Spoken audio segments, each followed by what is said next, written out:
Un événement exceptionnel se déroule à la cathédrale de Turin, en Italie. Le pape Jean-Paul II en personne a fait le déplacement. Dans les mois qui vont suivre, comme lui, 3 millions de fidèles viendront ici, car c'est là qu'est conservée la relique la plus respectée du monde chrétien, le Saint-Suaire. Ce tissu découvert au Moyen-Âge aurait enveloppé le corps du Christ à sa descente de la croix. L'idée, c'est que lors de sa résurrection, le Christ aurait imprimé le suaire de sa propre image, nous laissant ainsi, je dirais, sa véritable icône. Le suaire devient alors la relique des reliques. Ou ce linceul n'est-il finalement qu'une habile supercherie? Pour l'Église en tout cas, l'enjeu est d'importance.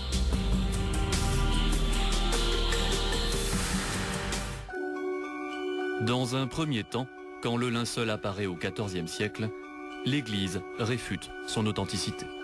Mais cela n'empêchera pas les fidèles de se passionner pour la supposée relique.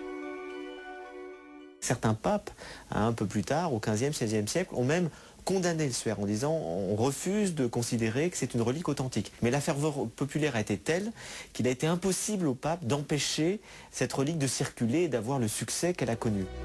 Pour en savoir plus, il faudra attendre l'arrivée de la photographie.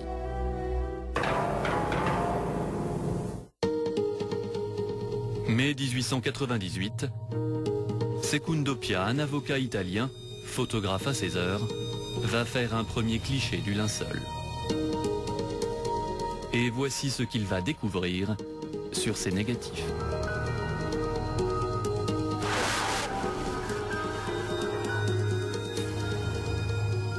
Et là, on voit une image apparaître beaucoup plus évidente, où on reconnaît très distinctement les traits d'un homme supplicié, et supplicié exactement selon la description des évangiles.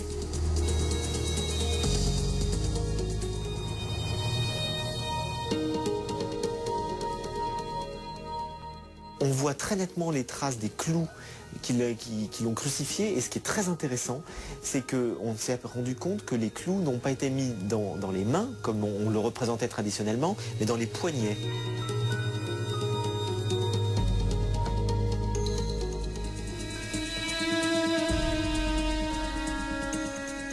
On voit la couronne d'épines, c'est-à-dire qu'on voit des traces tout autour du crâne de sang qui montrent qu'il y a eu effectivement une couronne d'épines. On voit un coup de lance qui a été porté sur le côté, parce qu'on voit une trace de sang qui coule sur le côté.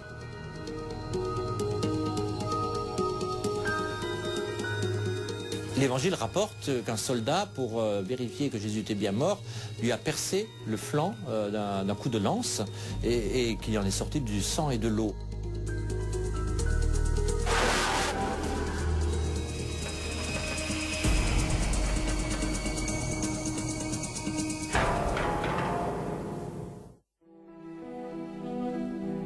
Ces détails, pour le moins troublants, vont déchaîner les passions dans les années qui vont suivre.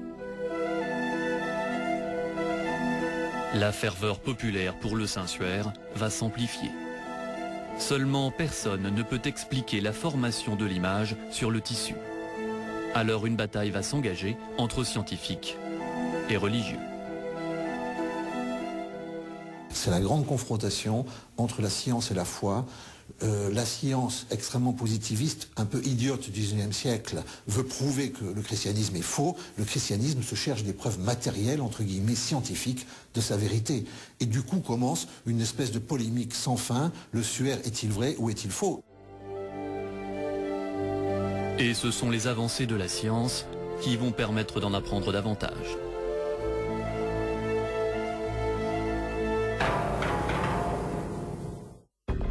« 1976. Pour la première fois, le Saint-Siège autorise des scientifiques à procéder à une batterie d'examen sur le linceul de Turin. Tout d'abord, les chercheurs vont essayer de savoir s'il ne s'agit pas d'une simple peinture. On a fait des études scientifiques de prélèvement qui ont montré qu'il n'y avait aucune trace de pigmentation. Donc s'il y avait des pigments, c'est que c'est de la peinture, il n'y a pas de pigments, donc ce n'est pas de la peinture. Il s'agirait donc bien de l'empreinte d'un corps. Les scientifiques vont alors essayer de dater ce tissu et de déterminer sa provenance géographique. Le tissu que nous avons, qui est décrété être le suaire du Christ, correspond effectivement à une forme de manufacture de coton qui est attestée en Syrie à l'époque du Christ lui-même. Donc en Syrie, à proximité de la province romaine de Palestine. Donc, argument d'authenticité, n'est-ce pas? C'est une manière de tisser qui ne se trouve que là, à ce moment-là.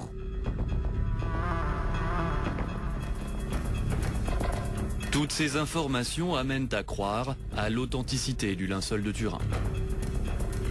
Mais une nouvelle expérience va venir dire exactement le contraire.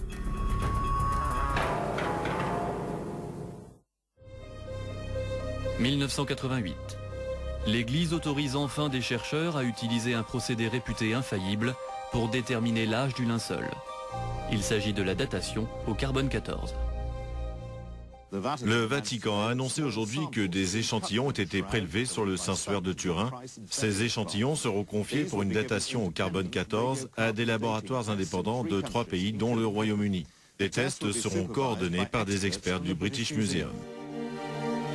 6 mois plus tard, le 13 octobre 1988, les scientifiques convoquent la presse au British Museum pour l'annonce des résultats.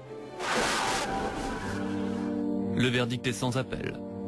Le linceul date du Moyen-Âge, entre 1260 et 1390. Le Saint-Suaire serait donc une imposture. Seulement ces résultats ne vont pas faire taire la polémique, car il semble que l'expérience ne se soit pas déroulée dans les conditions idéales. Ce qui s'est passé, c'est que l'experte qui avait été désignée, finalement n'a pas pu venir, a été remplacée par quelqu'un d'autre. Ensuite, au moment même où l'expérience devait avoir lieu, la caméra qui était censée filmer le tout et attester de l'authenticité est tombée en panne. Enfin, on pensait qu'il y aurait 7 prélèvements, mais à la fin, on a pensé que 7 prélèvements, c'est beaucoup, on n'a fait qu'un prélèvement. Et le choix de ce prélèvement est lui aussi remis en question. Car pour préserver l'image du linceul, l'Église n'a pas autorisé les scientifiques à découper le tissu où ils le souhaitaient. Et ils n'ont pu faire un prélèvement que sur les bordures du linceul. Du coup, depuis 17 ans, les théories les plus extravagantes sur le linceul de Turin ont vu le jour. La thèse la plus incroyable qui a été avancée pour contester les expériences de 1988, c'est celle qui dit que le suaire ayant subi lors de la résurrection une sorte de transformation nucléaire, le tissu a été rajeuni et par là a connu une fausse datation. Toujours est-il qu'on ne sait toujours pas aujourd'hui, en 2005, comment l'image de cet homme s'est formée sur le linceul. La seule solution serait de procéder à de nouveaux tests scientifiques. Mais lorsqu'en juin 2002, à Turin, de nouveaux travaux de restauration ont été effectués sur le linceul, l'Église n'a autorisé aucune expertise supplémentaire. On est en droit de se demander pourquoi.